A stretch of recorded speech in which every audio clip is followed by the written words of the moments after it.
Keep smiling Ganapati Reddy గారికి, energetic అశ్విన్కి, Krishna గారు వాళ్ళు చేసిన ఈ టీజర్ మీరు అందరూ చూసుంటారు.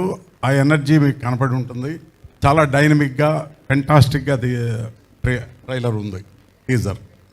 ఐ థింక్ సినిమా అంతా కూడా ఓవరాల్గా వాళ్ళు చేసిన క్రిస్పీ టీజర్ చూసిన తర్వాత ఓవరాల్ సినిమాను కూడా ఇమాజిన్ చేసుకోవచ్చు. అంత ఫెంటాస్టిక్గా తీసినట్లుగా అనిపించింది.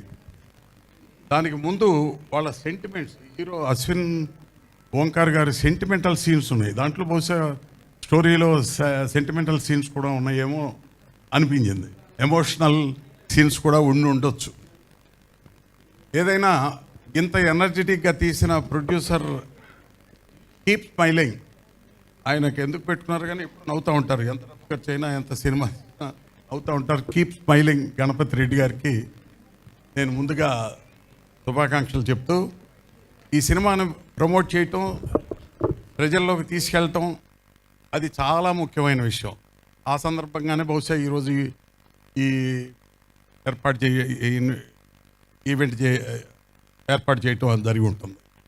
అయితే ఇది చాలదు. రిలీజ్ అయిన తర్వాత కూడా నిజం చెప్పండి, అబద్ధం చెప్పండి, మొత్తం మీద జనాన్ని తీసుకురండి. ఎలా తీసుకొస్తారో తెలియదు. ఎందుకంటే సినిమా బాగుందని నాకు అనిపిస్తుంది.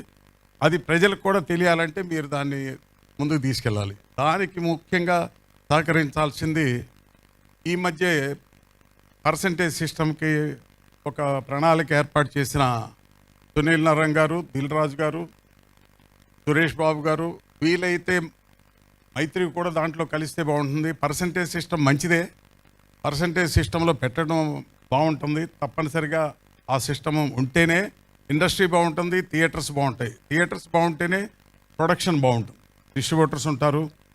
అనేక లక్షల మంది బాగుండటానికి మెయిన్ రీజన్ థియేటర్స్లో పర్సంటేజ్ చేసి సినిమాలను బతికించడం.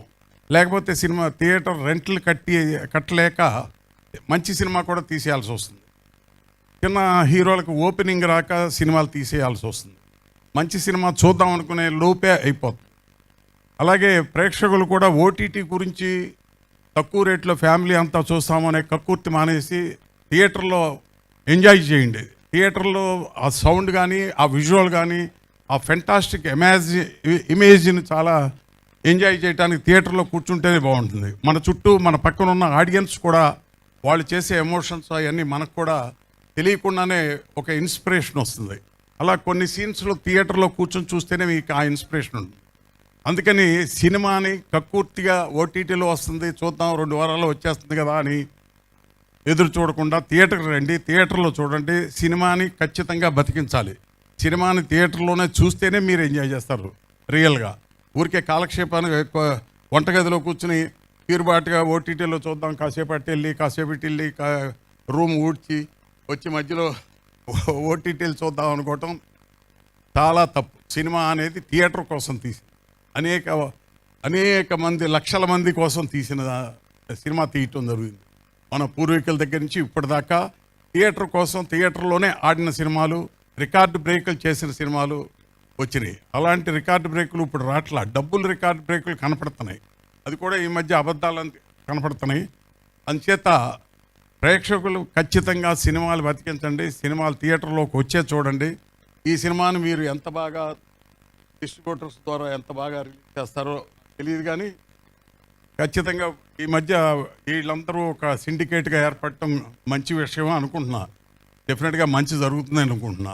ఇవన్నిటినీ బాగా కోఆర్డినేట్ చేసి మా ఛాంబరు, ప్రొడ్యూసర్స్ కౌన్సిల్ ప్రముఖులందరూ కలిసి కూర్చుని ఇంకా బాగా చిన్న సినిమాని ఎలా బతికించాలి.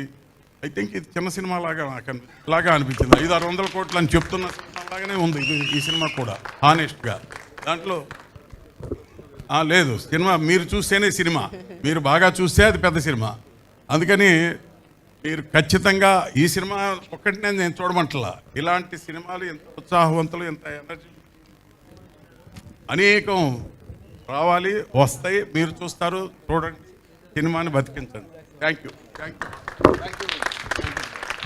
Sir, thank you so much. And KS Ramarao గారికి మరొకసారి కృతజ్ఞతలు తెలియజేసుకుంటున్నాము. అండ్ అలాగే దాము గారికి కూడా థ్యాంక్ యూ.